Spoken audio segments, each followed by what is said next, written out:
जून 2020 में गलवान झड़प के बाद चीन ने फिर भारत की सीमा में आने की हिमाकत की। इस बार उसने अरुणाचल प्रदेश के तवांग में दाखिल होने की कोशिश की।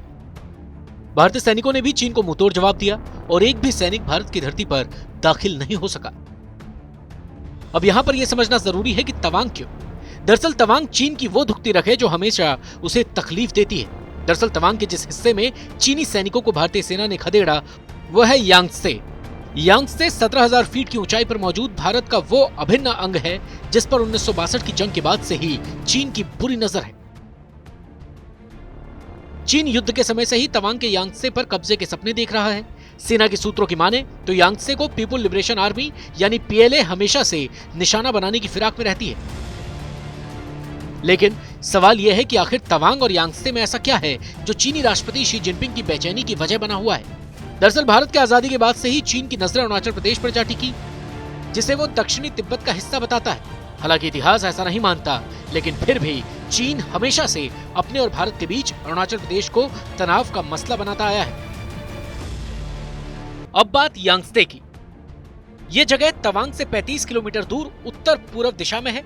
यांगत्से मार्च के महीने तक बर्फ से ढका रहता है। ये जगह भारतीय सेना के लिए रणनीतिक अहमियत रखती है। सूत्रों के मुताबिक भारत और चीन के 3 से 3,500 सैनिक इस इलाके के आसपास तैनात रहते हैं। साथ ही ड्रोन से भी इस पर नजर रखी जाती है।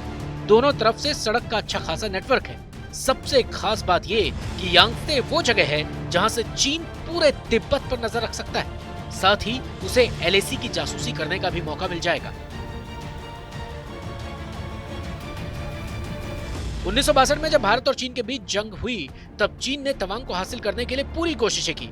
तवांग का युद्ध आज भी रोंगटे खड़े करने वाला है। कहते हैं उस लड़ाई में भारत के 800 जवान शहीद हुए और 1000 जवानों को चीन ने बंदी बना लिया था। लेकिन भारतीय सेना ने चीन के नापाक मंसूबों को कामयाब नहीं होने दिया। चीन बॉर्डर के करीब पिछले 1 दशक से कई तरह के निर्माण कर रहा है। हाईवे से लेकर मिलिट्री पोस्ट, हेलीपैड्स और मिसाइल लॉन्चिंग साइट्स तक उसने तैयार कर ली है। ये सब कुछ तवांग के करीब ही है। आपको बता दें कि 10,000 फीट की ऊंचाई पर बसा तवांग वही जगह है जहां पर तिब्बती धर्मगुरु दलाई लामा सबसे पहले पहुंचे थे। अप्रैल 2017 में जब दलाई लामा कई साल के बाद तवांग पहुंचे तो चीन का खून खौल उठा था। दलाई लामा को चीन एक अलगाववादी नेता मानता है। पिछले साल जुलाई में जिनपिंग ने चुपचाप तवांग के करीब स्थित नियंगची का दौरा किया था। वो चीन के पहले नेता थे जो यहाँ पर पहुंचे थे। नियंगची तिब्बत का शहर और अरुणाचल प्रदेश से सटा है। इसे तिब्बत का स्विट्जरलैंड तक कहते हैं। तवांग पर कब्जा यानी पूरे पूर्वी हिस्से पर कब्जा। चीन इस बात को अच्छे से जानता है और इसीलिए वो अक्सर तवांग पर आंखें दिखाने की कोशिशें करता रहता है। साल 2020 में गलवान घाटी हिंसा के बाद जिनपिंग ने कहा था कि पीएलए को भारत के साथ युद्ध के लिए तैयार रहना होगा। उन्होंने जवानों से सारा दिमाग और ऊर्जा युद्ध की तैयारी में निवेश करने के लिए कहा था। हाल ही में हुई राष्ट्रीय कांग्रेस के दौरान भी जिनपिंग ने युद्ध के लिए तैयार रहने को कहा है। विशेषज्ञों के मुताबिक चीन की अर्थव्यवस्था इस समय मुश्किल दौर से गुजर रही है।